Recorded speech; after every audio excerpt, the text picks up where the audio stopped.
In the quiet mountain town, a rescued German shepherd named Ranger seemed to have finally found peace, until one stormy night he stood guard at a door no one ever thought to open.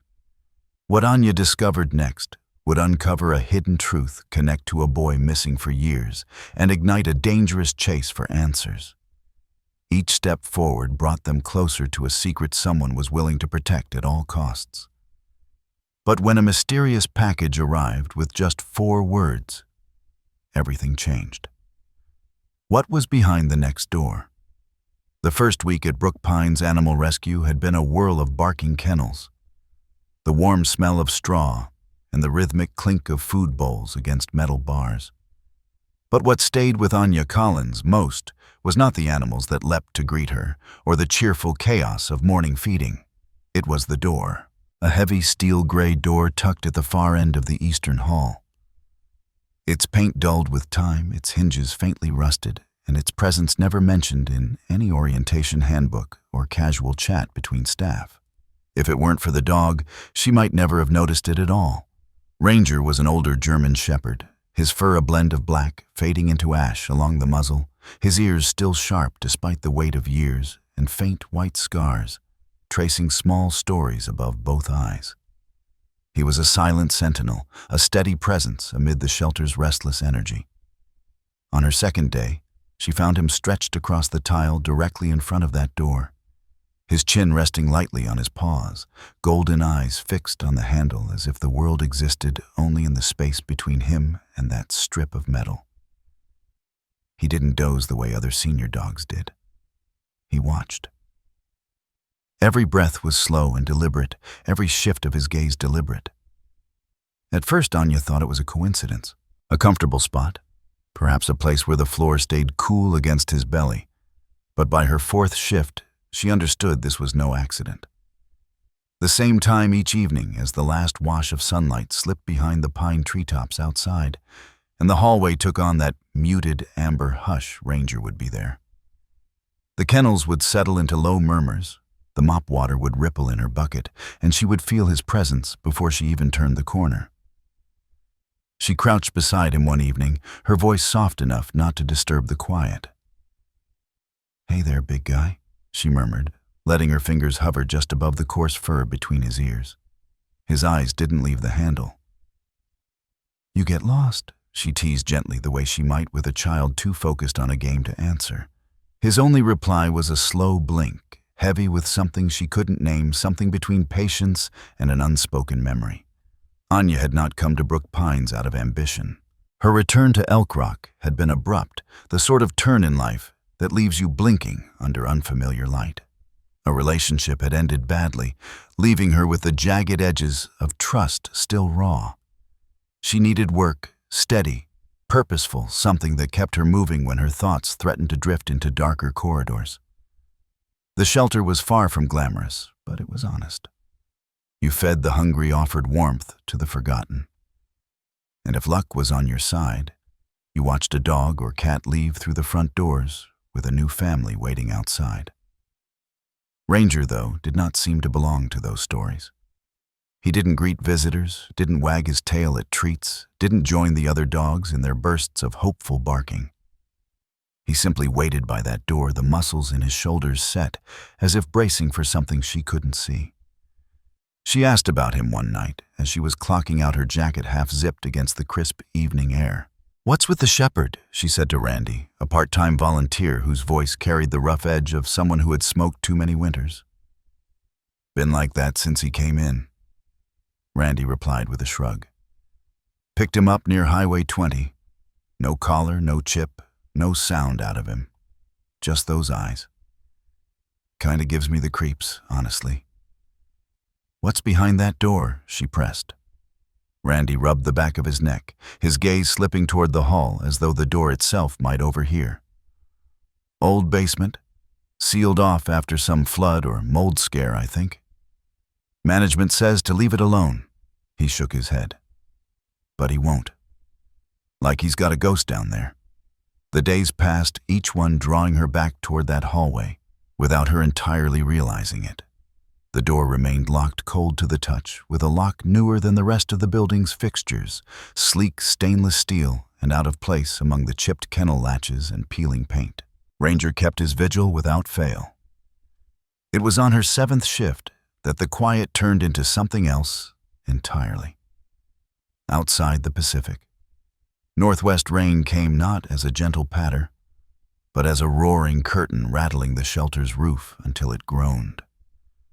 Water traced silver lines down the windows, blurring the world beyond into a watercolor of dark trunks and wind-whipped branches. Inside, the lights flickered once, twice, before the backup generator coughed to life. The usual bright fluorescents were replaced by a jaundiced yellow glow stretching shadows down the corridor until the far end looked like something painted in another time.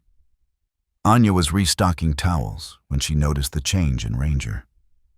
He rose not with the startle of fear, but with the precision of intent, every muscle aligning as if answering a call she could not hear. His hackles lifted in a slow ripple, cutting forward into the dim light. Then came the sound, low, deep, drawn from somewhere ancient in his chest. It was not a growl meant to warn a stranger at the door. It was the kind of sound that seemed to remember something terrible. "Ranger," she whispered, setting the towels down. He didn't turn to her. Instead, he stepped closer to the door, his body taut. And then he barked a single sharp crack of sound that ricocheted down the hall. The air around her seemed to tighten. From the other side of the door there came an answer. A knock. It was soft, but certain, the kind of sound that strips the air from your lungs before you realize you've stopped breathing. 3 distinct taps against the other side of the wood and steel. Anya's hand hovered inches from the handle, the skin along her arms prickling. She searched for some easy explanation, pipes shifting, wind caught in a hollow space, but the rhythm of it had been too measured, too human. The silence that followed was almost louder. Ranger stayed planted, his body angled toward the door tail, low but steady gaze unbroken. Anya swallowed the taste of metal sharp in her mouth. Somewhere in the distance, a dog barked from another kennel, high and restless, but the sound felt far away. Here in this hallway, it was only her, the dog, and the door. A voice called her name from the main office, jolting her back into motion. She stepped away almost reluctantly, glancing over her shoulder as she went. Ranger was still there, eyes tracking the door handle as if nothing else in the world could possibly matter. That night, as she drove home through the rain-slick streets of Elk Rock, her mind replayed the moment in loops, the bark, the knock, the way the shadows seemed to lean in when the sound came. She told herself it could wait, that it was probably nothing, but somewhere beneath that thin layer of logic, a seed had been planted. And in the quiet hum of her small apartment above the pharmacy, with the rain drumming its steady rhythm against the roof, she realized she was already wondering when she might hear it again. The morning light in late October had a way of sneaking into Brook Pines through the east-facing windows, turning the concrete hallway into a corridor of pale gold. It was the hour when the shelter still held onto its hush, when the dogs stirred in their kennels, but hadn't yet erupted into the chorus that greeted visitors and volunteers. Anya moved through that stillness like someone walking a familiar shoreline, her arms full of fresh bedding, her footsteps quiet against the worn tile. When she reached the far end of the hall, she expected the same sight she had found every morning since she began here, Ranger in his post before the basement door. His head resting on those strong front paws, his gaze set on the handle. But this time, there was something else. Something wedged between his paw and the cool tile, just peeking out from beneath the arc of his claws. It was a scrap of cardboard bent at the corner's edges, worn soft, like it had traveled far in a pocket or bag. The surface was dusty, but bright color bled through a smear of yellow, a block of green, a patch of blue sky. She crouched, murmuring his name. Ranger lifted his paw as if he understood, letting her slide the piece free. In her hand, the weight of it was almost nothing. Yet it seemed to anchor the air around her. The front side revealed a child's drawing in thick crayon lines, a boy with short yellow hair, standing beside a large dog with pointed ears and a proud tail. The two stick figures were joined by a red heart floating above them. Grass rolled in a green band along the bottom, a sun beamed in the corner, and beneath it, scrawled in uneven block letters, were the words, "EW was here."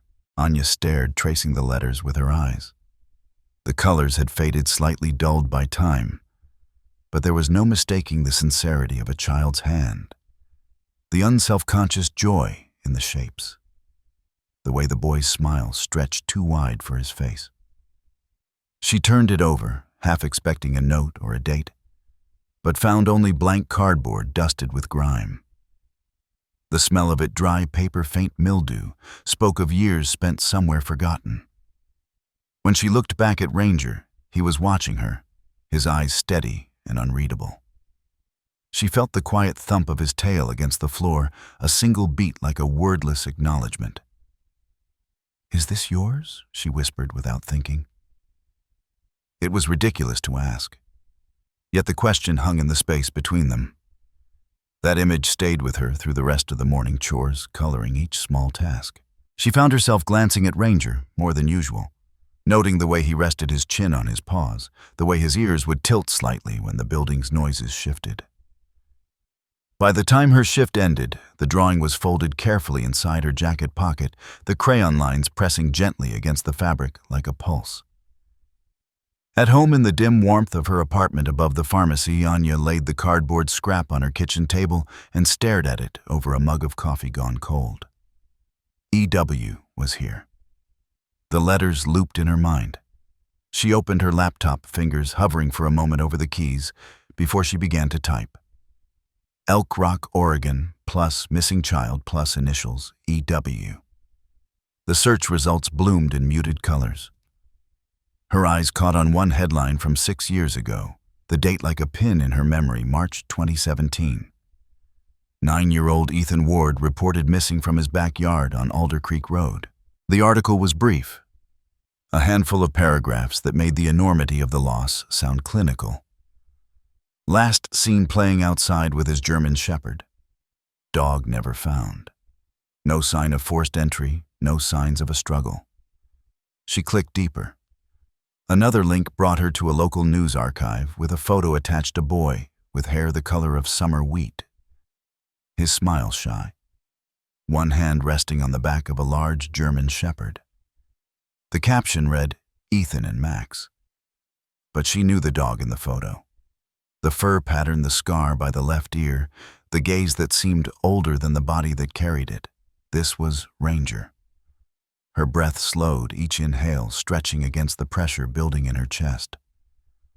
Ranger had been found near Highway 20, she remembered Randy saying. She traced the route on the map in her mind, only a few miles from Alder Creek Road. It was impossible not to imagine it now, a boy and his dog in the yard. The sudden absence, the years in between, and then Ranger alone lying in front of a basement door at a shelter, waiting for something no one else could see. The facts lined up too neatly to ignore, yet they didn't tell her the part she wanted most to understand: why he was here, why he stayed at that door, what lay behind it that kept him rooted like a sentinel carved from living muscle and memory. The evening settled into a soft rain, tapping against her windows in a rhythm that felt both comforting and restless. She set the drawing on the table beside her, running a fingertip lightly over the crayon sun. Her mind returned to the knock she had heard days ago, the hollow sound from behind the door. Paired now with the drawing, it felt less like an isolated moment and more like part of a thread, one that led back through 6 years of silence. The following morning, she tucked the drawing into a small, zippered pouch in her bag and brought it to the shelter. Ranger was already at his post when she arrived, the dim light of dawn softening the silver along his muzzle. She knelt beside him, holding the pouch open so he could see. He leaned forward, nose brushing the edge of the pouch, then paused as if tasting the air. His eyes lifted to hers, something alive moving there, and then he lowered his head onto her knee, his breath warm through the denim. That gesture, so simple, so certain, was all the confirmation she needed to know she was not chasing ghosts of her own making. By midday, the shelter was louder, the rush of visitors and volunteers filling the halls with voices and the high pitch of excited dogs. But the image of that crayon drawing remained like an ember in her mind, glowing quietly beneath the surface of every conversation, every chore. During lunch, she slipped into the staff computer room, the hum of the old desktop settling around her. She searched again this time for archived interviews, press releases, anything about Ethan Ward's disappearance. There were few details. His mother had passed away years earlier. He had been living with an uncle, at the time a man who had given one brief interview before retreating from public view. The search had gone cold within weeks, overshadowed by other headlines, until it faded into the long list of unsolved local cases. She clicked on a map of Elk Rock County, tracing the line from Alder Creek to Highway 20 with the tip of her finger.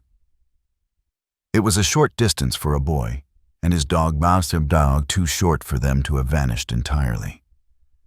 When she stepped out of the room, Ranger was in the hallway again, the afternoon light turning the gold in his eyes almost molten.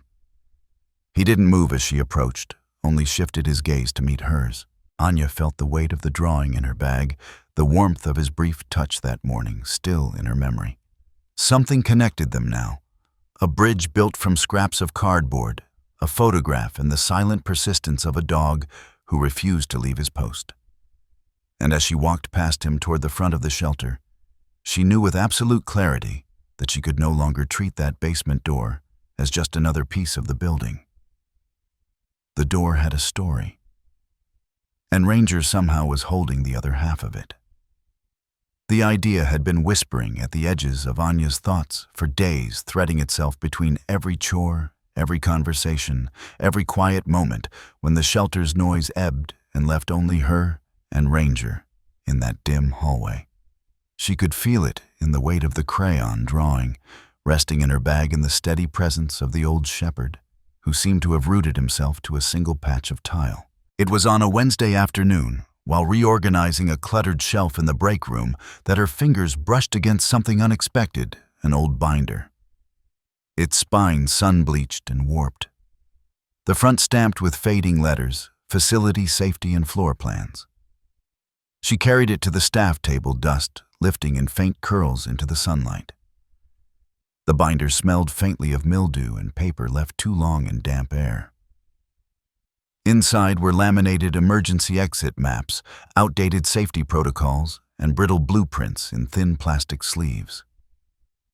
She turned each page slowly, the paper crackling under her hands, until she found it an original layout of Brook Pines Animal Rescue, back when the paint was still fresh and the hallways still smelled of lumber instead of bleach.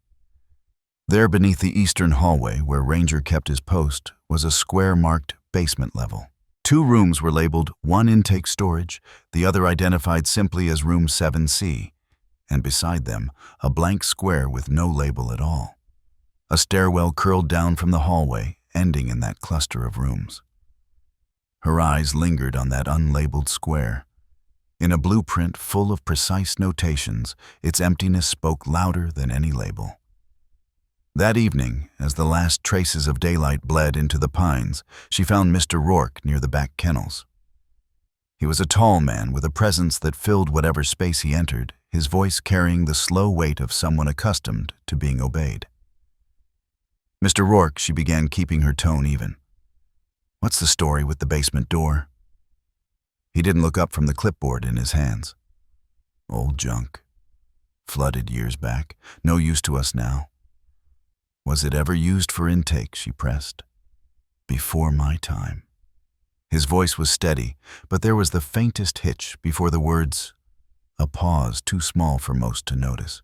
"I found the original floor plan," she said, watching his expression. Room 7C was listed. That was when he looked at her directly, his eyes flat as polished stone. "Drop it." Anya swallowed and nodded once. "Right. Just curious." But the way he turned away, as if ending the conversation permanently, only anchored her resolve. 2 nights later, a storm rolled in from the coast. The first distant rumbles rattled the kennels, setting off a chain of uneasy barks. By the time her evening shift reached its midpoint, rain was sweeping sideways against the shelter's windows, drumming the roof with a force that made the overhead lights shiver. Then came the flicker, the brief, eerie heartbeat of darkness, before the generator sputtered on, casting the halls in that familiar jaundiced glow. She knew it was her chance. From the maintenance closet, she took the heavy bolt cutters, the metal cold against her palms. Ranger was already at the door, as if he had been waiting for her decision all along. His gaze met hers steady, and in that silent exchange, she felt the edge of fear soften into something sharper purpose. The lock was newer than any other in the building, its sheen out of place amid the chipped paint and worn brass. It took 2 loud metallic snaps before it fell away into her hand. The sound was swallowed quickly by the storm's roar, but her heart still kicked at the noise. The door creaked as she turned the knob, the stale air that rushed out carrying the scent of dust and something faintly metallic. Ranger stepped through, first his paws silent against the narrow concrete steps, his head low, but his body sure. The staircase was steep, each step grooved with years of use, though the air felt as if no one had walked here in decades. Her flashlight beam jittered with her breath, painting the walls in restless shadows. At the bottom, the room opened into a low-ceilinged space. Rusted shelving units leaned against one wall, their surfaces crowded with cracked plastic bins and dented food bowls. In the center, piles of broken kennel panels lay like bones. A small metal desk had been flipped onto its side, one drawer hanging open, its contents spilled and forgotten. But it was the far corner that drew her. Ranger padded toward it, nose working in quick, sharp breaths. An overturned crate blocked the space, but the dog pushed against it with a force that made the wood scrape across the floor. Anya stepped in to help, her hands braced against the rough surface until the crate tipped aside. Behind it sat a small red backpack, the fabric dulled and frayed, a tear running along one strap. Dust clung to it in a thick coat. She crouched, fingers brushing the zipper. It stuck for a moment before giving way, with a faint rasp. Inside, she found a plastic toy dinosaur, its once bright paint chipped at the edges, a faded baseball cap with a bent brim, and a thin notebook, the cover soft from use. In blocky, childish handwriting, the front read, "Ethan's Adventure Book." Her breath caught. She opened it carefully, the pages whispering as they turned. The first few were simple, innocent drawings of a boy and a dog running through grass, stick-figure houses, a sun smiling down from the corner. But as she moved deeper, the tone shifted. "I'm still here. I think they forgot. He always comes back. I hear his pause. He didn't leave. He never left. Ranger remembers." Her fingers tightened on the page. The words felt like they had been waiting for her, trapped in this damp air all these years. She turned another page. "I try to call, but no one hears. It's loud sometimes, then quiet." He scratches at the door. A drawing filled the paper, black scribbles, forming a door-thick lines, marking scratches across its surface. Another page, a face, angular and hard, drawn in heavy strokes. Beneath it, a single name scrawled in shaky letters, Mr. Rourke. The storm rumbled overhead, the sound threading down through the walls, but here in the basement, it felt muffled far away. Ranger sat beside her now, the warmth of his body pressing against her knee. His gaze was fixed not on the room, but on the notebook, as if he too recognized it. Anya closed the cover slowly, her thumb resting on the worn edge. The air felt heavier here, each breath carrying the weight of what she now held. This was not just a child's sketchbook. It was a record, a message left in plain sight, hidden only by the dust and the silence of a locked door. She slid the book into her jacket, the corners pressing against her ribs, as if to remind her it was real. When she straightened, Ranger was already at the foot of the stairs, waiting. As they climbed back toward the faint light spilling from the hall, She could hear the hum of the generator and the soft, restless shifting of dogs in their kennels. Everything above ground felt unchanged, as if no one would ever guess what lay below. But she knew. And now she could no longer imagine walking past that door without feeling the pull of the pages in her pocket, without hearing the echo of a child's words written in cramped, hopeful letters. Somewhere in those lines was the answer to why Ranger had never left his post, and she was ready to find it. The notebook burned in Anya's jacket pocket for the rest of the night, its weight not measured in ounces, but in the truth it carried. By the time she got home, rain was sliding down her windows in restless streams, and her mind was a churn of images, the drawings, the scratched door, the name written in a trembling child's hand. She knew she couldn't keep this to herself. There was only one person she trusted enough to share it with, and even then it wasn't without hesitation. Noah Hart had been part of her life long before uniforms and titles. Back in high school, he'd been the one to walk her home after late band practices, the one who would wait outside the corner store when she worked the evening shift. Years later, he had traded his military greens for the muted tones of a sheriff's deputy uniform. And now, as Elk Rock's deputy sheriff, he carried a reputation for quiet persistence. If he believed something was wrong, he didn't let it go. She called him just after midnight. "It's Anya," she said when he picked up. "I need you to see something, and I need you to trust me." There was a pause before his reply, the familiar measured cadence in his voice. "We're Brook Pines. Tomorrow morning. Bring a flashlight and don't tell anyone else." The next day dawned wet and gray, the clouds so low they seemed to graze the tops of the pine trees. When Noah arrived, his unmarked SUV blending into the muted tones of the shelter's gravel lot, Anya was already waiting near the side entrance. Ranger stood beside her, alert but calm, the leash slack in her hand. She didn't waste time with small talk. She led him down the eastern hall, the faint scent of bleach lingering in the air until they reached the basement door. The lock hung useless, its metal twisted from her earlier break-in. Noah raised an eyebrow but didn't comment. Once inside, the narrow staircase seemed to swallow the light. Their flashlights carved narrow tunnels through the dust, every step down stirring the stale air. At the bottom, Anya led him past the overturned desk and the piles of broken kennel panels to the far wall where the crate had been pushed aside the night before. Only now, in the steady beam of Noah's flashlight, did the irregularities stand out, the slight mismatch in the color of the cinder blocks, the uneven mortar lines. It looked newer than the rest of the basement, almost as if someone had tried to mimic the old construction but rushed the job. "Why would there be a wall here?" Noah murmured, running his fingers along the mortar. "Read this," Anya said, pulling the notebook from her jacket and flipping to the page with the black scribbled door. She handed it over without explaining, watching as his expression tightened while he read. When he finished, he tapped the drawing. "This is here." She nodded. "Watch." She stepped forward and rapped her knuckles against the cinder block. The hollow thud that came back wasn't like the solid walls around it. It had a faint, airy resonance, as if something waited behind it. And then it happened again.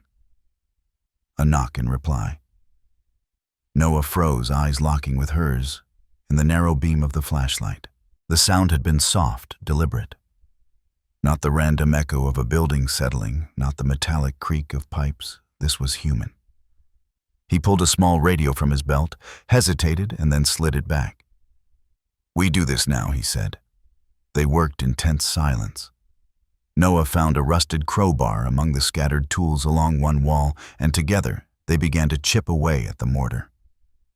It crumbled faster than she expected, the dust coating her gloves, catching in her throat. Ranger paced behind them every few minutes, stepping forward to press his nose against the wall, then pulling back with a quiet whine. The storm outside was building again, the distant growl of thunder filtering down through the concrete. Anya's arms ached, but adrenaline carried her. With each chunk of block that fell, the air grew colder and the faint metallic scent she'd noticed before sharpened. Finally, a block slid free, clattering to the floor, and through the jagged gap came a rush of stale air and the faintest sound, a shuffle followed by a quick intake of breath. Noah crouched, his flashlight beam slipping through the gap. "Hey," he called gently. "We're here to help." There was no answer, but a shadow shifted in the light. Working faster now, they widened the opening until Noah could slip through. Anya followed Ranger right behind her, his nails clicking softly on the concrete. The space beyond was small, the low ceiling pressing the air down into something heavy. In the far corner, on a thin mattress, sat a boy. His knees were pulled to his chest, his arms wrapped tight around them. His hair hung in uneven clumps, longer than it should have been. And his frame was so slight she could see the angles of his bones beneath the fabric of his shirt. Ethan. Anya breathed. At the sound of his name, the boy's head lifted. His eyes, wide sunken, yet startlingly clear, moved from her to Ranger. For a moment, he didn't move, as if his body was remembering how to respond. Then slowly, he unfolded from his corner. "Ranger." His voice cracked on the word raw with disuse. The dog surged forward, closing the space between them in 3 strides. He pressed his head into the boy's chest, the low rumble of a whine vibrating through him. Ethan dropped to his knees, his thin arms circling Ranger's neck, and buried his face in the fur. His shoulders shook, not in the jagged rhythm of fear, but with the release of something he had held too tightly for too long. Anya felt her throat tighten, the sting of tears threatening at the edges. Noah stood back, his flashlight beam lowered, letting the moment hold its weight. When Ethan finally looked up, there was a faint curve of a smile. Small, fragile, but alive. "We're getting you out of here," Anya said, her voice steady now. Noah moved first, checking the path back to the opening, then helping the boy through. Anya followed with Ranger, her hand never leaving Ethan's shoulder, once they were back in the main basement. The climb up the stairs felt longer than the descent had, the air warmer, almost pressing. But with each step, Anya could sense the tension in Ethan's body easing just slightly. When they emerged into the dim hallway, the storm's wind rushed against the building, a wild sound compared to the stillness below. By the time they reached the front of the shelter, word had begun to spread among the staff. Eyes followed them, whispers trailing in their wake. But Noah kept his voice firm, ushering them toward his SUV. At the hospital, the medical staff moved quickly. IV fluids, a heated blanket, a series of gentle questions that Ethan answered with nods or brief murmurs.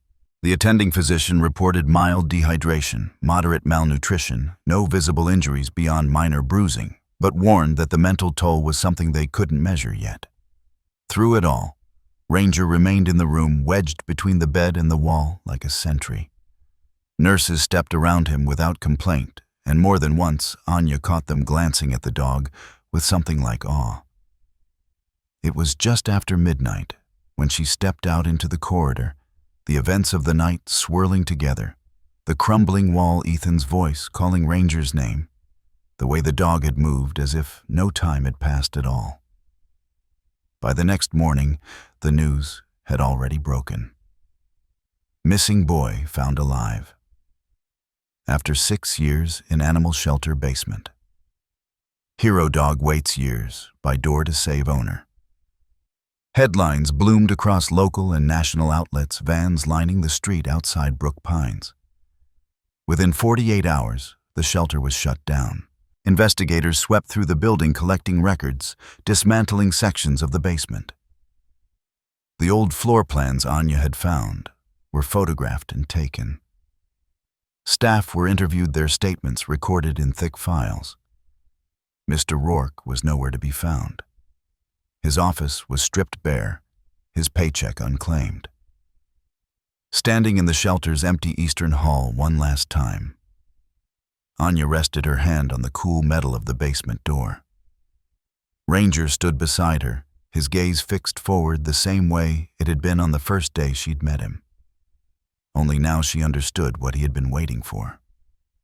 The days following Ethan's rescue blurred together into a constant hum of voices, camera flashes, and questions that always seemed to stop just short of the truth. Anya had expected the noise people hungry for the headline, eager to declare the story complete, now that the boy was out of the basement and in a hospital bed. But beneath it all was a strange, stubborn quiet. It settled in the moments when she was alone in her apartment. The phone silent for once, the weight of everything pressing into the stillness. And it was in that quiet that the first phone call came. It was just after 10 at night, the streets below her window slick with rain. She had been sitting with Ranger at her feet, the glow of the television filling the room, when her phone rang from an unlisted number. "Hello," she answered, her voice cautious. The reply was a man's voice, low, measured, cold. "You opened something you shouldn't have." Her grip on the phone tightened. "Who is this? You don't know what you're in the middle of." The line went dead before she could speak again. For a moment she sat frozen, the sound of the rain filling the silence left behind. Ranger's ears twitched, his gaze fixed on her face, as though he could read the shift in her heartbeat. 2 days later, a second call came. This time the voice was barely more than a whisper. "You think it stops with one boy?" She hung up without answering, but her hands trembled. That night she double-checked the locks on every window and door. Ranger began sleeping closer to her bedroom. His body stretched along the floor near the door, his breathing slow but alert. It wasn't just the calls. One morning she found an envelope tucked under her apartment door, her name written on the front in sharp black ink. Inside was a single photograph her and Ranger captured as they'd stood in the basement doorway, taken from above. On the back, 4 words in block letters: "You're being watched." She burned it in her sink, watching the paper curl and blacken. But fear had never sat well with her. It tended to turn into resolve. She needed answers, not from the press, not from the polite, guarded phrases of the investigators, but from the place where this all began. The shelter's main office was now sealed under county investigation. But she still had her key card and her old login credentials. One evening, when the weather broke into a cold, steady drizzle that kept most people indoors, she drove to Brook Pines and let herself in through the side door. The hall smelled faintly of disinfectant, but they were empty, stripped of the daily noise she had known. In the dim light of the staff computer room, she logged into the shelter's intake system. Her access was limited, but she could still see archived staff listings. Most were familiar Randy Ellie, and others she'd worked beside, but one name stood out, attached to a position she had never heard mentioned before: Lydia Crane, Secondary Intake Coordinator. The oddest part wasn't the title. It was the blankness beneath it. No phone number, no address, no employee ID, just a line at the bottom marked Clearance PRVL LR19. Anya frowned. It was a format she'd never seen in the shelter's files before. She took a screenshot and saved it to a small USB drive she'd brought. The rain had thickened into a downpour by the time she left, but she barely noticed it on the drive to Noah's place. He opened the door in a t-shirt and jeans, the faint smell of coffee drifting from inside. "I need you to look at this," she said without preamble, handing him the USB. At his kitchen table, Noah plugged it into his laptop. "Lydia Crane," he read aloud, his brow furrowing. "Secondary Intake Coordinator, Clearance PRVL LR19. That's not county, not state either. Then what is it?" He was quiet for a moment, his gaze flicking toward her before he spoke. "That's federal contractor clearance, high level, restricted. The kind you don't get for processing adoption forms." Anya leaned back, the air in the small kitchen suddenly heavier. So what was she doing in a dog shelter? "That's what we need to find out," he said. "But if someone with that kind of clearance is in the system here, Brook Pines was never just a shelter." Her thoughts turned back to Ethan, pale in his hospital bed, the way his hand had rested on Ranger's head, as if the dog was the only solid thing left in his world. She'd kept their conversations light, talking about food and movies. But one evening he'd spoken without prompting, his voice quiet, almost hesitant. "They called me Subject 9. He said, his eyes fixed on the blanket in his lap. Anya's pulse thudded in her ears. Who did the ones with masks? Like doctors. But they didn't smell like hospitals. He paused, his fingers knotting the edge of the blanket. They wrote it down. Subject 9, not Ethan. The words lodged in her chest like splinters. She wanted to ask more, to push, but she could see the way his shoulders had drawn tight, the light in his eyes dimming. She only nodded and shifted the conversation back to safer ground. Now, sitting at Noah's table, she repeated his words. Noah listened without interrupting, then sat back, exhaling slowly. If he's 9, he said, then there were at least 8 before him, and maybe more after. The idea settled between them, cold and undeniable.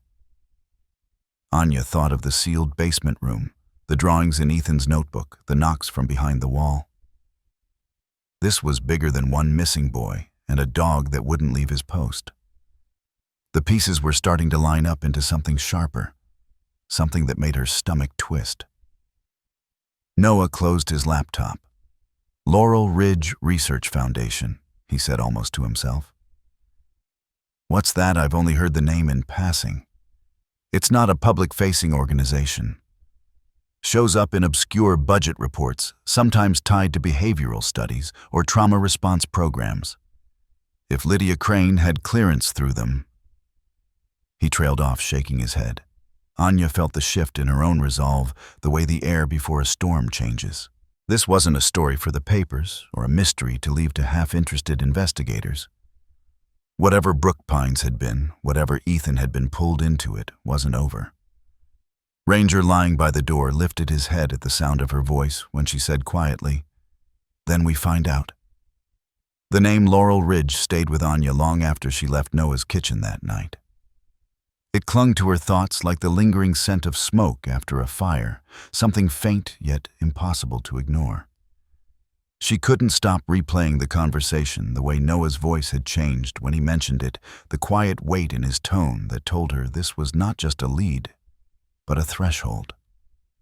Crossing it would mean stepping into something far darker than she'd imagined when she first found Ranger lying in front of that basement door. 2 days later, Noah called her early in the morning. The tone of his voice was brisk, but low, as if he were speaking in a room with thin walls. "I have someone you should meet," he said. "He knows how things like this work, things that never make it into public records. If you're serious about going deeper, he's our best chance." "Who is he?" Kellen Brooks. "Former federal investigations. Walked away after a whistleblower case went bad. He doesn't exactly advertise his location, but he owes me a favor." The meeting was set for the following evening. Noah gave her directions to a truck stop diner off Route 17, the kind of place where the coffee never tasted fresh, but no one asked questions. When Anya pulled into the gravel lot, the low sun was bleeding orange over the horizon, catching the chrome edges of parked semis. Ranger sat in the passenger seat watching her, as if to make sure she would not go in there alone. She clipped his leash, and together they walked across the lot toward the chipped glass door. Inside, the air was warm with the scent of frying onions and old coffee. Noah was already in a corner booth. His broad shoulders hunched slightly as he spoke to a man across from him. That man looked as though the years had carved their stories into his face. Short-cropped gray hair, sharp eyes that missed nothing, and a posture that seemed both tired and ready. "This is Kellen Brooks," Noah said, as Anya slid into the booth beside him. Kellen's gaze shifted to her, then to Ranger, who had settled quietly by her legs. "That's the dog," he said, not as a question. "He's the reason any of this started," Anya replied. Kellen gave a single nod, the kind that said he understood more than he was letting on. "Noah tells me you found a boy. 6 years missing. Ethan Ward," she confirmed. He was kept in a walled-off part of the shelter's basement. He called himself Subject 9. At that, Kellen's eyes narrowed slightly, as if the words triggered an old memory. He reached for his coffee, took a slow sip, and then set the cup down with deliberate care. "Project Fawn," he said. The name seemed to still the air in the booth. "What is that?" Anya asked. Kellen leaned back, studying her, as though weighing how much she was ready to hear. "Officially, it doesn't exist. Off the record, it was a behavioral reprogramming initiative, what they called memory overwrite. The idea was to induce trauma, then reshape the subject's emotional responses effectively, rewriting parts of their identity." Her stomach turned, but she kept her gaze steady. "On children?" "At first, no. They tested on prisoners, men with violent histories. The results were erratic, too unpredictable. So they shifted to a more manageable demographic. Kids in unstable family situations, wards of the state children, no one would notice disappearing." Noah's jaw tightened. "And Laurel Ridge. One of several fronts they used. Public-facing institutions make perfect covers: animal rescues, community centers, youth programs. Places where comings and goings are routine, where the faces change often enough that a child can slip in without raising alarms." Anya felt her pulse in her fingertips. Ethan. He lost his mother. He was living with an uncle. And he had a German shepherd. Kellen nodded slowly.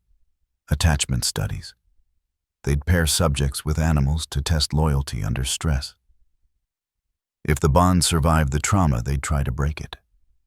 If it broke, they'd see how the child adapted. But some bonds, they don't break.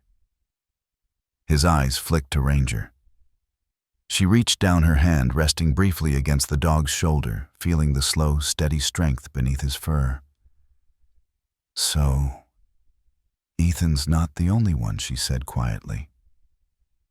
"Not by a long shot," Kellen replied. "If he's subject 9, there were at least 8 before him, and probably more after. These programs don't end because one facility shuts down. They move. They rebrand. And the people behind them know how to erase paper trails." A silence settled over the table, broken only by the soft clatter of dishes from the kitchen. "Do you know where they went?" Noah asked. Kellen reached into the inner pocket of his jacket and pulled out a folded printout. He slid it across the table toward Anya. It was a grainy aerial photo of a compound, tall fences, several low buildings, and a single road winding in through a dense stand of pines.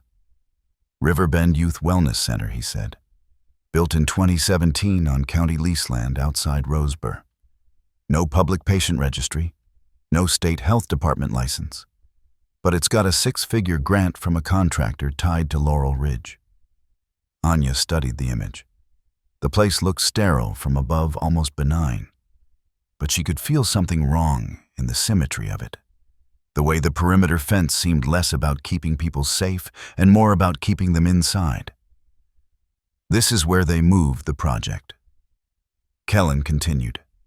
"Same methods, new name. And if you want to find the rest of the children, this is where you start." Her mind was already moving ahead, how to get in, how to see what was happening without tipping off the wrong people. But she knew enough to keep her thoughts close. "Why are you helping us?" she asked. Kellen's expression didn't change. "Because I've seen what happens to kids in places like this. And because the last time I got too close, I didn't have someone like him." He nodded toward Ranger. "Dogs don't lie. If he's pacing at night, it's because he knows there's more." Anya glanced down at Ranger. His ears twitched, his eyes lifting to meet hers, with a look that felt almost like agreement. The waitress came by to refill their cups, and the conversation shifted briefly to logistics. How to approach without drawing attention, what kind of cover story might get them past the gate. But beneath every word was the unspoken understanding that once they crossed into Riverbend, there would be no way to pretend this was just an investigation. It would be a rescue, or nothing at all. By the time they left the diner, the sky had deepened into a blue so dark it felt like a curtain drawn across the world. Out in the lot, Noah squeezed her shoulder lightly. "You don't have to do this," he said. "Yes?" She answered, her voice steady. "I do."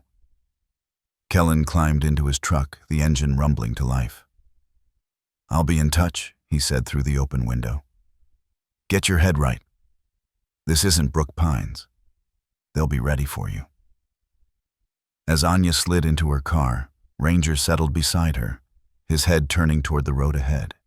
She rested a hand on the steering wheel, the printout of Riverbend lying on the passenger seat, like a map to something she'd spent weeks circling without ever naming. For the first time since she'd met him, Ranger looked away from her and toward the horizon, his ears sharp against the night. And she understood it wasn't just her resolve that had solidified in that diner. He was ready too. The road to Riverbend Youth Wellness Center wound through a stretch of Oregon backcountry, so dense with pines that the daylight seemed to filter in reluctantly, thinning into pale ribbons before it reached the ground. Anya had driven it twice already that week, once from each direction, just to learn the turns, the dips, and the way the shadows shifted across the asphalt. Her third trip was different.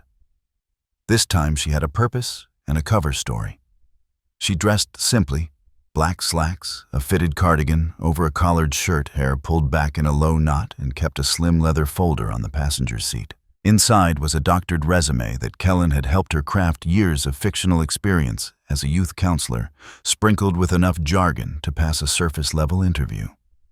Ranger rode in the back seat, silent and steady, his eyes scanning the trees as though reading a language only he understood. When she reached the turnoff, the center announced itself with absence rather than presence. There was no sign, no welcoming driveway. Just a black iron gate set into a break in the tree line, a narrow gravel approach flanked by tall fencing. A small guard booth sat to one side, its windows darkened by mirrored glass. She parked just short of the gate, stepped out into the crisp air, and walked toward the booth with measured steps.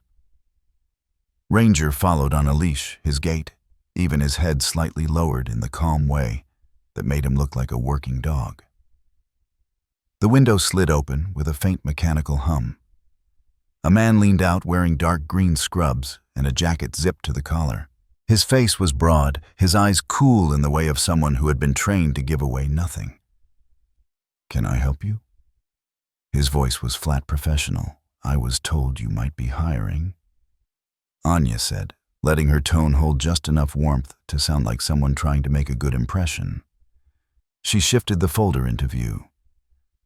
"I'm a certified trauma nurse, worked with adolescents in a therapeutic setting. I heard you're looking for staff." The man's eyes flicked briefly to Ranger, then back to her face. There was a pause, the kind that was just long enough to be noticeable. "We're not open to the public," he said. She kept her expression pleasant. "I understand. I just thought I'd make the drive, drop off my information. I'm local and I'm flexible with hours, day or night." "We're not hiring," he said, his tone clipped this time. "You'll need to leave." As he shifted the lanyard around his neck, swung forward, and for a fraction of a second, she caught sight of it, a black plastic ID badge stamped in faded red with the code Echo 14. It meant nothing to someone walking in off the road, but to her, after nights spent poring over Kellen's scattered notes, it hit like a pulse of static. Echo 14 was a program designation tied directly to Project Fawn's late-stage trials. She gave a polite nod, thanked him, and turned back toward her car without argument. But her pulse didn't settle until she was back on the main road, the gate shrinking in her rearview mirror. That night, in the dim back booth of a diner 2 towns over, she slid into the seat across from Kellen and Noah, the smell of coffee and fried potatoes clinging to the air. Ranger curled up at her feet. "It's them," she said, not bothering to order first. The guard was wearing a badge. "Echo 14. Kellen didn't look surprised. If anything, he seemed grimly satisfied. "That's confirmation," he said. "Riverbend isn't just a continuation, it's one of their active sites. If Echo 14 is in play, They're running behavioral response trials. Noah glanced between them. Meaning what? Meaning Kellen said they're deep in the program. Late phase. They'll have subjects they consider core ones they've invested years into. And they'll protect those assets harder than anything else. The table went quiet for a moment. Rain tapped softly against the diner windows, the early autumn chill already in the air. "We need a way in," Anya said finally. Kellen leaned forward. "Not through the front gate. Not with the badge system they're running. But the northwest perimeter, that's our opening. I checked the expansion permits from 2021. The security cameras in that section were never upgraded. They're running on old analog feeds, and the brush along the fence is overgrown. You hit it on the right night, and you've got a blind spot wide enough to get through." "What's the right night?" Noah asked. Kellen's eyes shifted to the rain streaking the glass. Heavy weather, enough to mask movement limit visibility and keep most of their staff focused inward. Anya felt the weight of Ranger's head against her shin, the steady warmth anchoring her in the middle of the conversation. "Then we wait for a storm." It didn't take long. 5 nights later, the forecast called for a low-pressure front sweeping in from the coast, cold rain, high gusts, and heavy cloud cover with no moonlight to speak of. They met at a turnout 2 miles from Riverbend. Kellen's truck idling with its lights off. Anya parked behind him, her breath visible in the cold air, as she transferred her gear, a black backpack, gloves, and a small set of tools into his vehicle. Ranger hopped into the back without being told, settling into the narrow space between the seats and the gear. "Once we're inside," Kellen said as they pulled back onto the road, "we move fast. Find what we came for. Get out. We don't poke around for the sake of curiosity." Anya nodded, though her heart was already climbing toward her throat. She wasn't here for curiosity. She was here for names, for faces, for the chance that one of the others, 10, 11, 13, might still be behind those walls. The northwest fence line was just as Kellen had described. The pines leaned close here, their branches heavy with rain, and the ground dipped into a shallow drainage run that muffled the sound of their approach. The fence loomed out of the darkness, silver in the thin beam of Kellen's flashlight. The rain made quick work of masking the sound as he clipped the chain securing a narrow service gate. The hinges groaned faintly when he pushed it open, but the wind swallowed the noise. Inside the perimeter, the ground sloped upward toward the main buildings, pale strips of light glowing faintly in a few windows. The place was quiet, not dead, but with the kind of muted energy that meant whatever was happening out of sight. They kept low skirting along the shadowed side of a maintenance shed, the wet grass slick beneath their boots. Ranger moved ahead by a few paces, pausing at intervals to listen, his ears swiveling in the dark. As they rounded the corner of the shed, the main structure of Riverbend came into view, a low, sprawling building painted in pale institutional blue. A single service door stood at the far end, a keypad glowing faintly beside it. "That's our way in," Kellen said. "Maintenance access, no camera on the inside." They reached it in a crouched run, the rain plastering Anya's hair to her face. Kellen keyed in a sequence from memory, and the lock clicked open. The air inside was warmer, drier, but carried a faint chemical tang. The corridor was narrow, lined with gray utility doors marked in stenciled black letters, Electrical Supply HVX. The hum of machinery vibrated faintly underfoot. Anya took it all in quickly, her eyes tracking the way the hallway turned sharply left at the end. Beyond that bend, she knew lay the interior space where Riverbend kept the things it didn't want the world to see. She exchanged a glance with Kellen. His nod was small, but it was enough. Whatever waited ahead, they were already inside. And somewhere in the quiet heart of this place, Anya knew Project Fawn was still alive. The deeper they moved into Riverbend, the heavier the air became.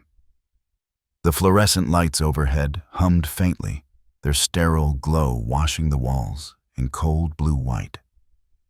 The hallways here felt different from the maintenance corridors, cleaner, quieter, with a kind of deliberate emptiness that made Anya's skin prickle.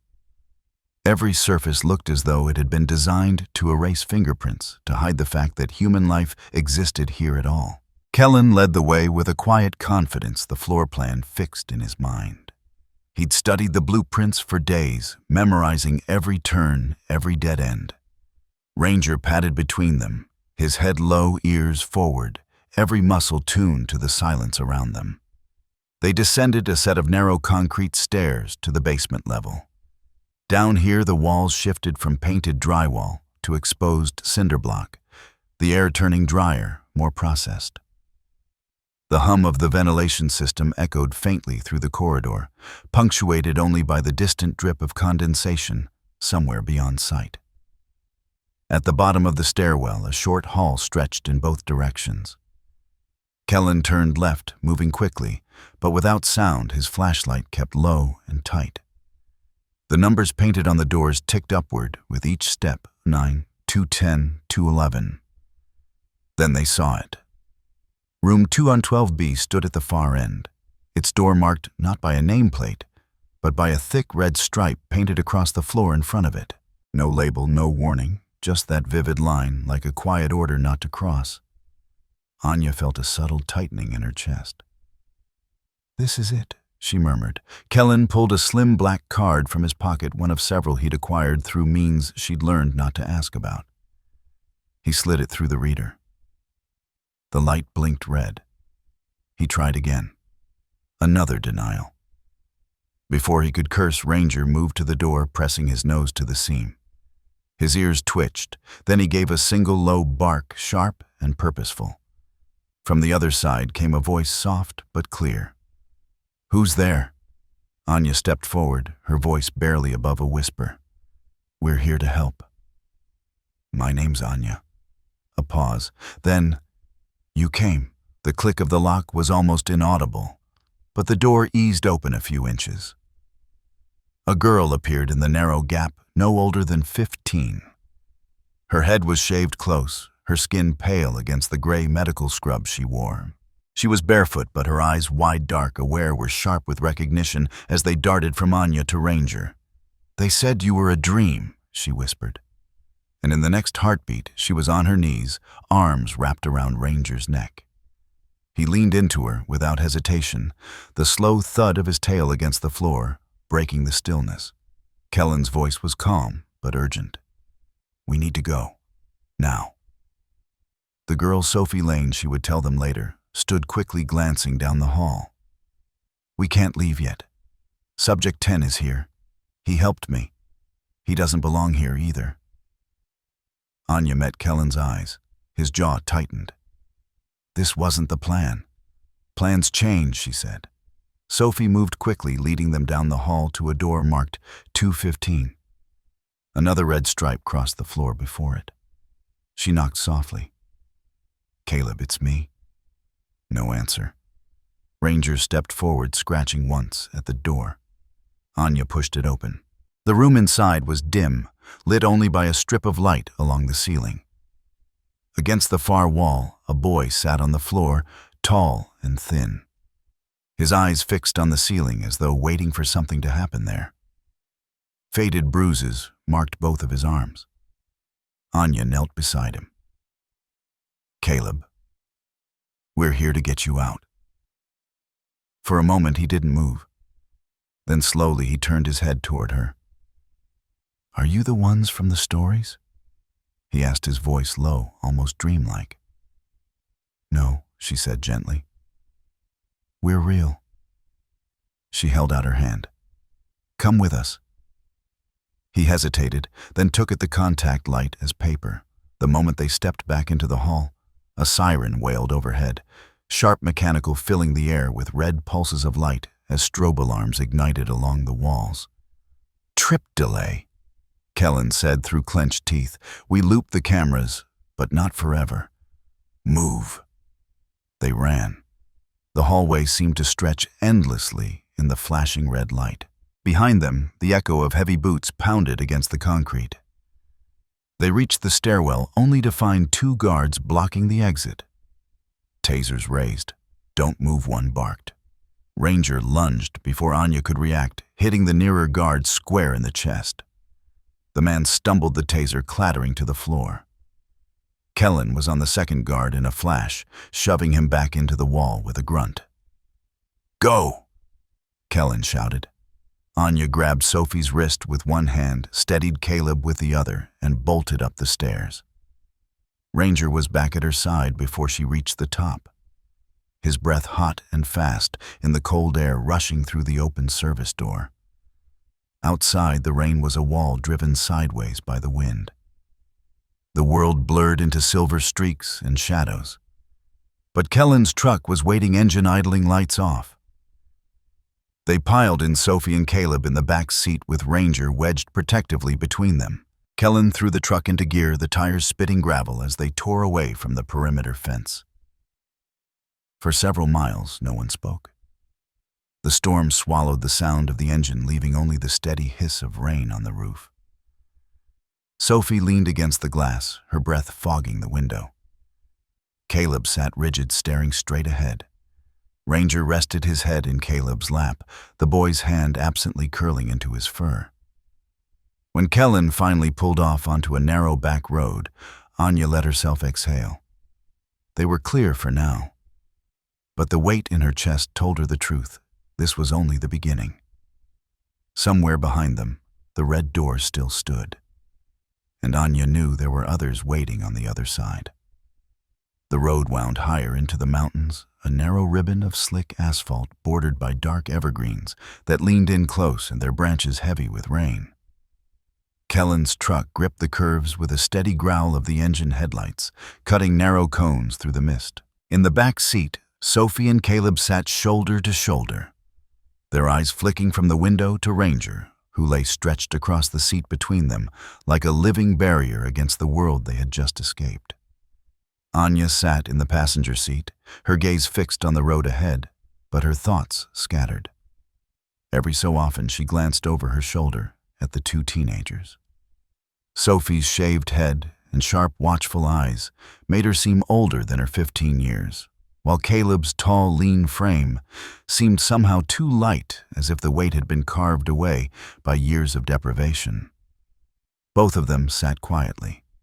Their silence not the easy kind, but the brittle sort that comes from living too long in rooms with locked doors. They turned off the main road onto a gravel track, the crunch beneath the tires muffled by the rain. The cabin came into view only after they'd passed 2 sharp bends, a squat, weathered structure with a deep porch and a roof that sloped under the weight of years. No lights shone from the windows. Kellen had chosen it precisely for that. No electricity, no Wi-Fi, no cameras. When they stepped inside, the air was cool and faintly scented with pine. The walls were paneled in old wood, the knots in the grain dark as eyes. The only sounds were the ticking of the rain on the roof and the muffled wind moving through the trees. "Bedrooms are upstairs," Kellen said, setting down the duffel he'd carried in from the truck. "Kitchen stocked enough for a couple weeks. Water runs fine. Heat's from the stove." He glanced at Anya. "You know the drill. I'll be checking in, but I'm keeping my distance. Safer that way." Anya nodded. She understood this was about making the kids invisible, at least for now. That first night, she showed Sophie and Caleb where they could sleep, giving them the choice of separate rooms or sharing one for comfort. They chose to stay in the same room, and she didn't argue. She brought up extra blankets, noting the way Sophie's hands lingered on the fabric, as if she hadn't felt its weight in years. Ranger stayed at the foot of the stairs, his ears shifting with every creak of the cabin, every gust of wind outside. He had always been alert, but now there was a new sharpness to his watch, as if he understood the importance of the lives under this roof.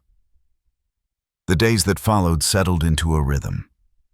Mornings began with the smell of coffee and wood smoke from the stove, the light slow to filter through the dense tree cover. Sophie would sit on the porch steps, wrapped in one of the thick blankets, a paperback novel in her hands.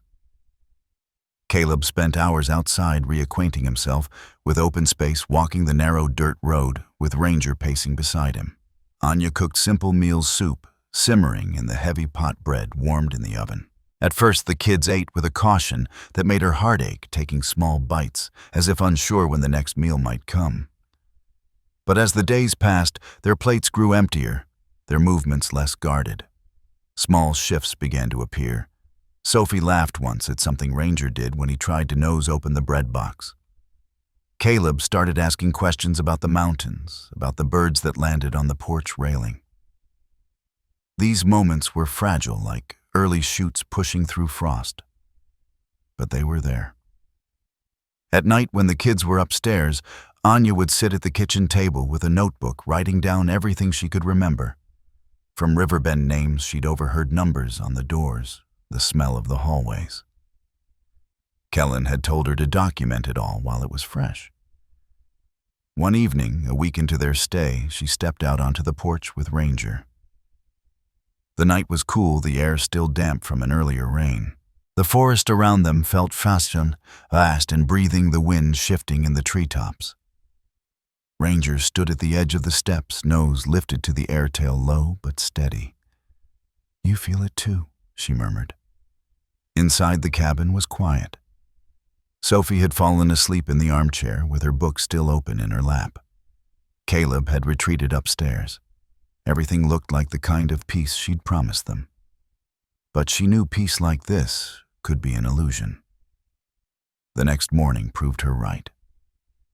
She found it in the mailbox, nailed crookedly to the porch post, a plain envelope damp at the corners from the night's fog. Her name was written on the front in thick black ink, each letter deliberate. She glanced toward the trees lining the gravel road, but saw nothing. Inside the envelope was a single photograph. It was taken from a distance, grainy but clear enough to make out the figures, her Sophie, Caleb, and Ranger standing together outside the cabin 2 days earlier. Caleb had been holding a small bundle of firewood. Sophie had been smiling faintly at something out of frame. On the back of the photograph, in the same blocky handwriting, were the words, "You can't hide them." Anya's grip on the photo tightened until the paper bent. Ranger stood beside her, his gaze fixed on the tree line, a low growl rumbling in his chest.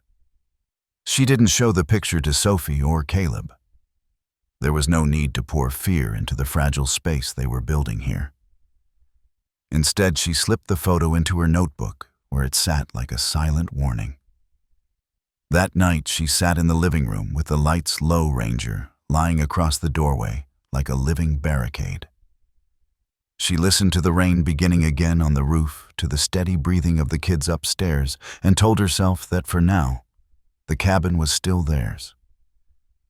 But the truth was clear: no matter how deep the woods or how hidden the road, someone knew where they were. And someone wanted her to know it. The courthouse did not look like the place where great truths were spoken. It was a low, square building of pale brick and narrow windows standing alone at the end of a quiet street where the flag out front barely moved in the thin autumn breeze. Anya parked a block away, her hands lingering on the steering wheel long after she'd cut the engine. The drive down from the mountains had been quiet, too quiet. But there had been a certain steadiness in knowing they were here for something that might finally tilt the balance toward justice. Inside, the air smelled faintly of polish and old paper. Fluorescent lights hummed overhead, giving everything a slightly faded look, as if time inside this place passed differently. Noah was waiting in the small reception area, a manila folder tucked under his arm. His uniform pressed sharp. He gave her a brief nod before leaning down to speak quietly. "Judge Harlan's expecting you," he said. "Former Army JAG. He doesn't waste time, and he doesn't play politics. This will be off the record and behind closed doors. That's the only way we can do this without tipping off the wrong people." Anya took a slow breath. And Sophie and Caleb. They're in the family waiting room with a court advocate. Ranger's with them. You can see them before you go in. She followed him down a short hall where a glass door opened onto a small room with 2 couches and a coffee table stacked with coloring books. Sophie was sitting cross-legged on the carpet, a crayon in her hand, the beginnings of a bright, uneven sunrise taking shape on the page. Caleb sat on the couch, one leg tucked under him, watching quietly. Ranger was sprawled between them, his head resting on his paws, eyes half-lidded but alert. When Sophie saw her, she smiled small, quick, but real. Caleb's gaze softened, and he gave a silent nod. "I won't be long," she told them. "Then we'll head home." Ranger lifted his head as if he understood his tail brushing once against the carpet. Noah led her to the judge's chambers, a modest office lined with bookshelves and framed commendations. Judge Harlan stood as they entered his frame, still straight despite the years, his handshake firm. "Ms. Collins," he said, "I've read the summary. Now I'd like to hear it from you." They sat at a small round table, the kind used for strategy rather than ceremony.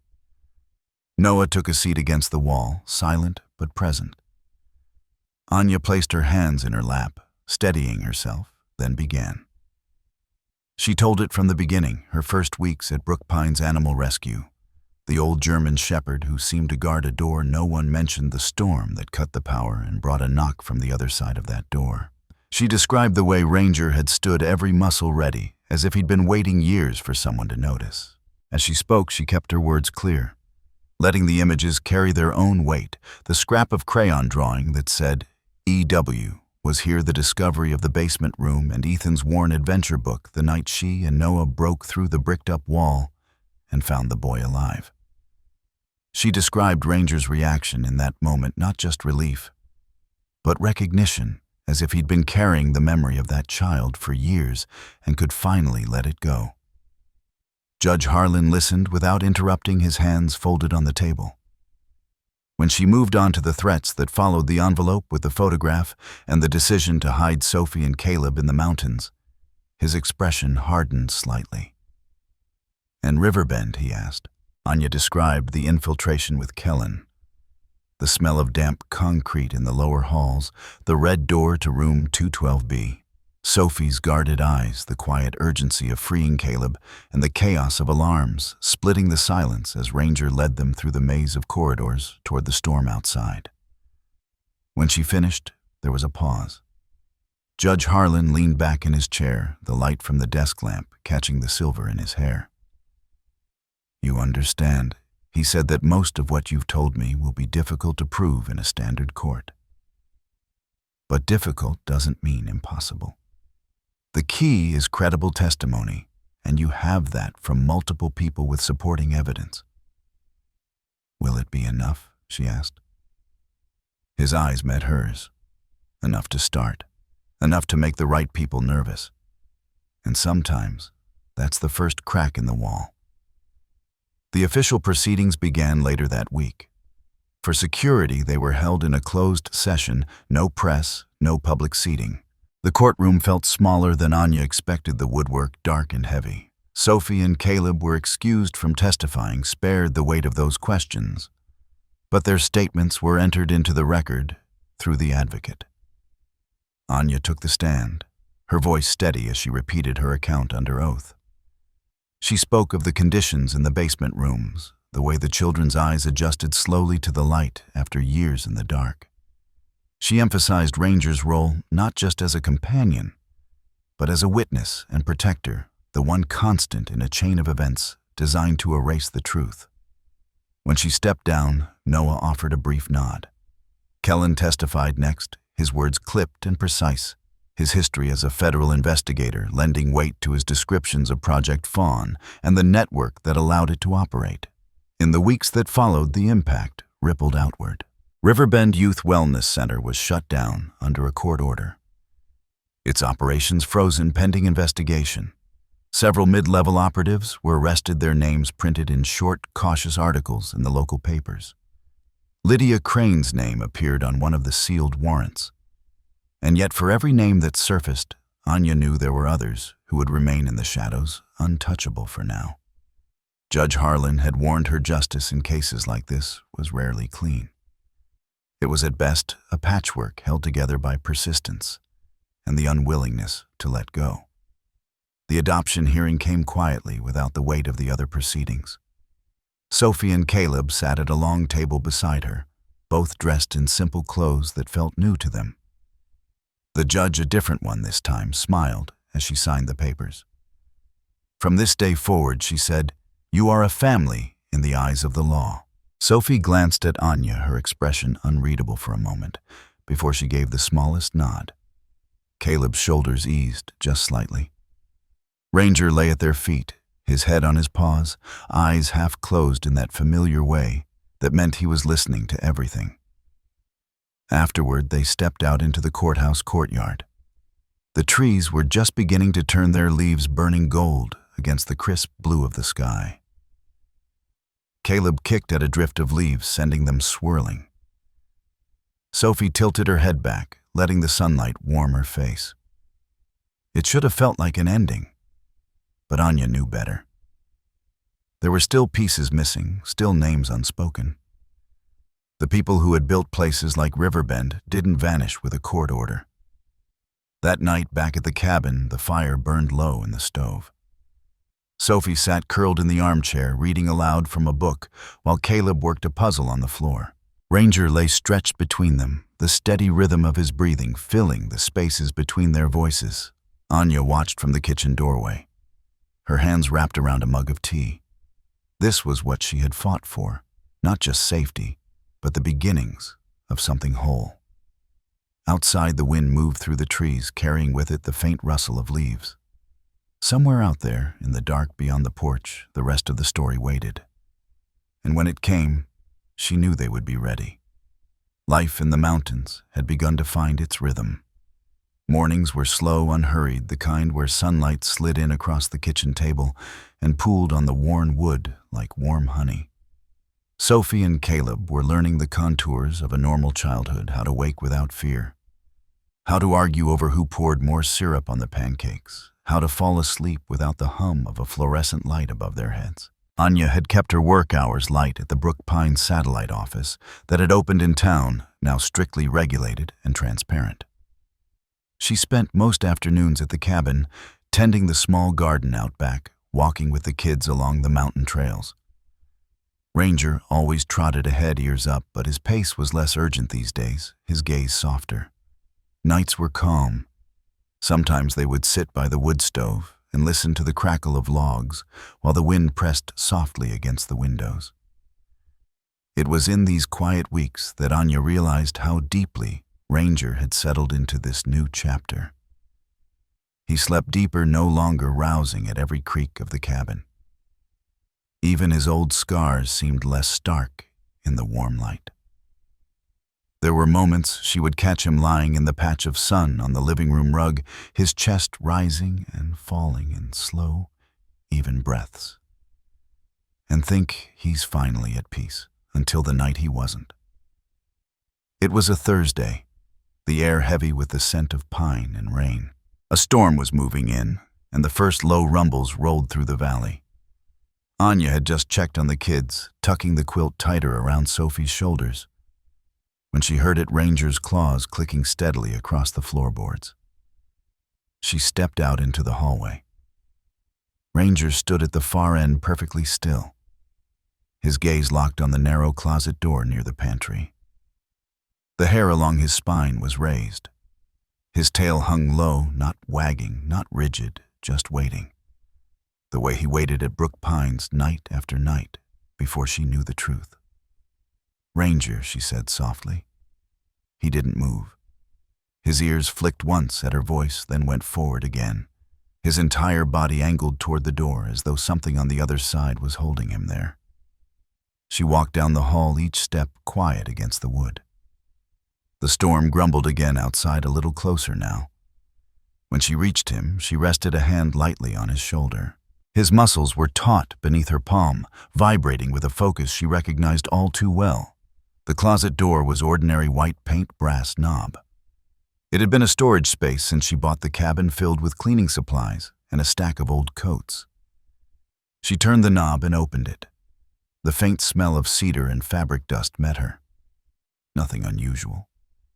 Ranger stepped forward, sniffing along the floorboards, pressing his nose into the back corner as if testing for a seam. She crouched beside him. "What are you telling me?" He gave a quiet huff, then stepped back, eyes on hers, waiting. She closed the door, unsettled. That night he slept in the hallway outside it. Days passed without incident, but the image stayed with her, Ranger, still as stone before that door. She told herself it was nothing, just a quirk, a remnant of old habits. And then the package came. It was delivered on a Tuesday morning, left on the porch, with no return address. The box was small, wrapped in plain brown paper, sealed with ordinary packing tape. But the weight of it in her hands made her pulse quicken. She brought it inside, set it on the kitchen table, and cut through the tape. Inside, there was a single manila envelope. She slid the contents out slowly. The first item was a photograph, grainy, slightly blurred, as if taken from a distance with a telephoto lens. It showed a man in a dark jacket walking into a building she didn't recognize. Stamped in red ink at the top corner were 2 words, Echo 15.